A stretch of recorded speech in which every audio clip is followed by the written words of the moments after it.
Peace, family. This is the Sage Rose coming at you guys with another exclusive video. I am the true Duke. This magic is in me, not on me.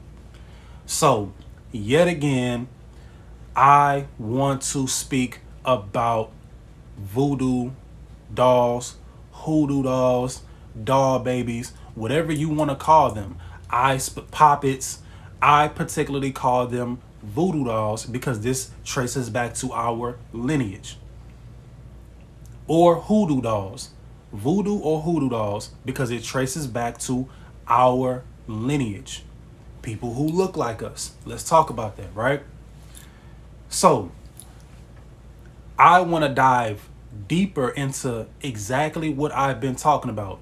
And I'm even going to show you guys my personal dolls that I created, I sold, I made myself. Excuse me. That I've made myself, right? So, let's talk about the Congo. Let's go back to the Congo, right? Now, these practices are still used today. So I'm going to take my time and explain this. This is probably my fourth time doing this video, by the way.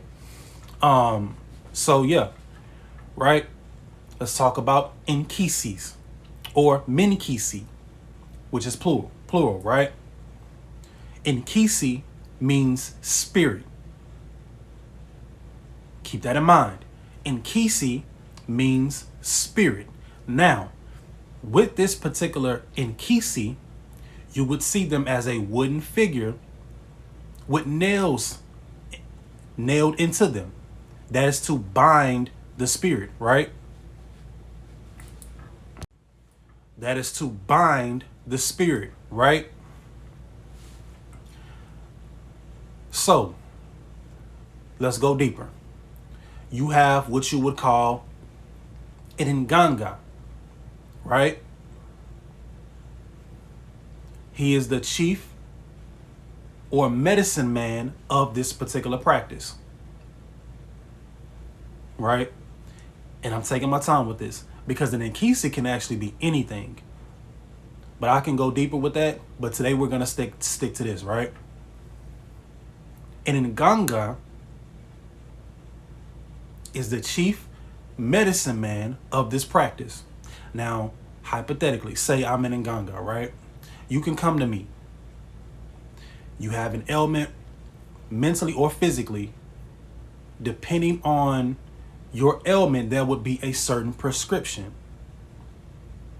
There are certain herbs, charms, roots, nails, hair, bodily fluids that go into this Nkisi to bind your spirit onto this icon, right?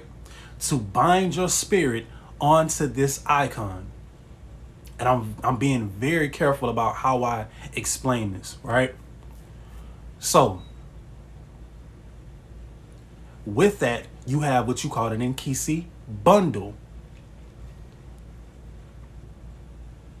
You have what you call an Nkisi bundle, right?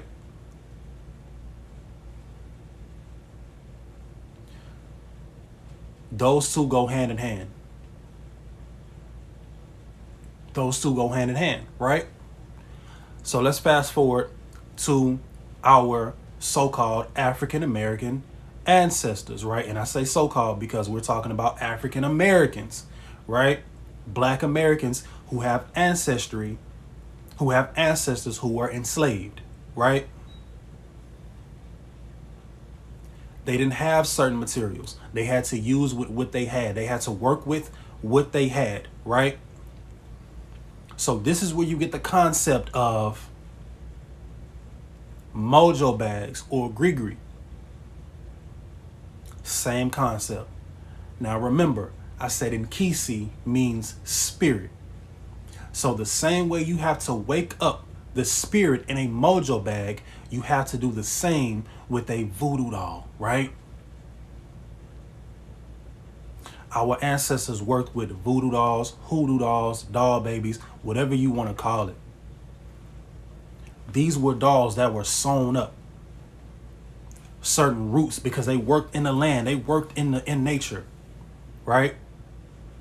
Certain roots, certain herbs, a lot of the roots and herbs that we know about today. This is where hoodoo comes into play. Certain roots and certain herbs that we know about today, right?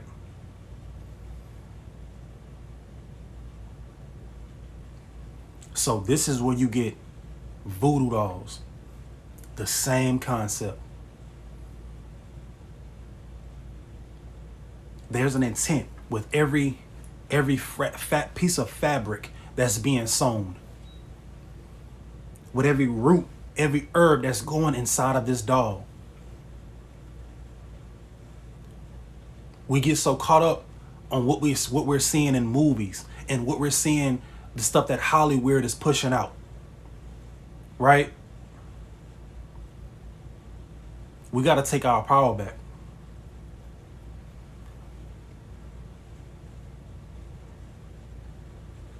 We got to take our power back.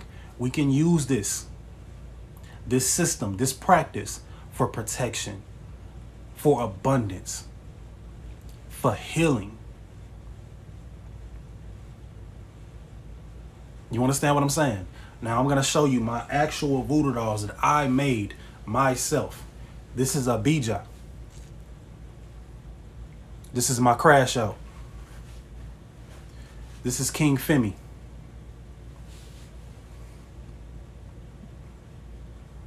This is the king. This is royalty, right?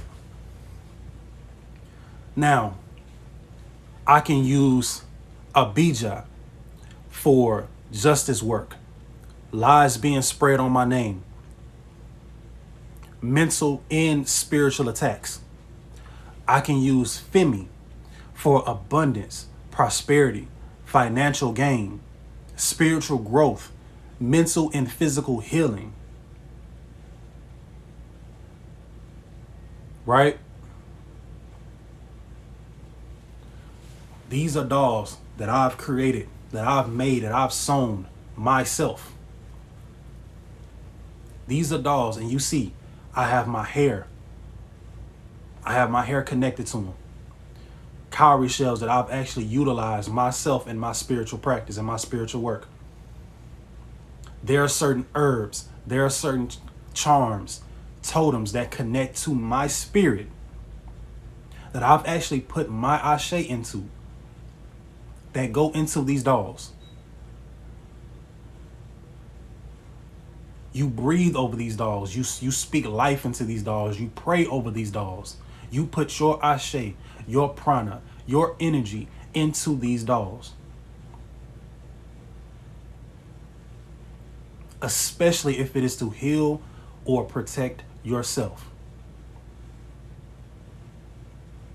You get what I'm saying? Now, a person can sit and think like, oh, he's playing with dolls.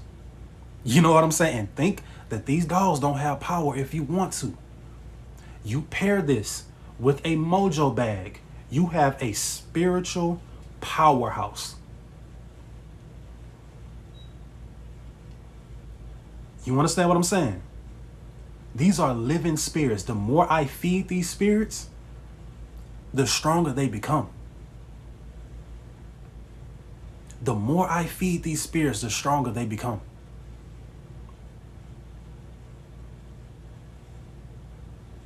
So I had to get on here and I had to break this down to you guys and really show and tell, because I can show you better than I can tell you. And if you guys would like to learn more about this man, or I'm even willing to actually sew them up myself and push you out some myself,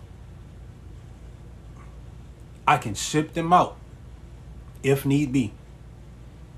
Looking forward to connecting with you guys and talking more about this in the comments, man. You know, we got to take our power back. You know, we got to understand the science of this and take our power back. Love.